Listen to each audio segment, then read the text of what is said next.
त्यांचे जावई म्हणजे काय लहान मूल नाही, त्यांना उचलून पार्टीला घेऊन जायला, अशी खोचक टीका मंत्री गिरीश महाजनांनी एकनाथ खडसेंवर केली. तसंच या प्रकरणी योग्य ती कारवाई करावी अशी मागणी देखील महाजन यांनी केली आहे.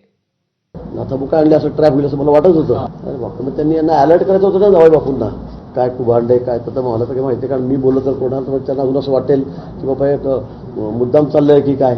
पण आता जावायला कसं होतं की लहान मुलं नाही ना, की त्याला उचलून घेऊन गेलं रात्री 3 वाजता 4 वाजता. तर मी बघतो 3 वाजता रेट झाली, कोणी सांगता 2:30 वाजता वेगळे, 4 वेगळे वेळ आहेत. असं कसं होईल? नाही, ट्रॅप कसा काय? ते काय लहान मुलगा आहे का? जावई काय दूधखोळं बाळ आहे का? त्या पार्टीला जातात, महिलांबरोबर नंगानाच करतात. हा ट्रॅप कसा काय असू शकतो? आता वस्तुस्थिती मान्य जर करणार नसाल, आणि काही मला आश्चर्य वाटतं, काही सामाजिक कार्यकर्ते, महिला कार्यकर्ता हे सूड भावनेने केलं. अरे तो रेव पार्टीला गेला, सहभाग घेतला, सूड भावनेने करायला संधीच नका देऊ ना.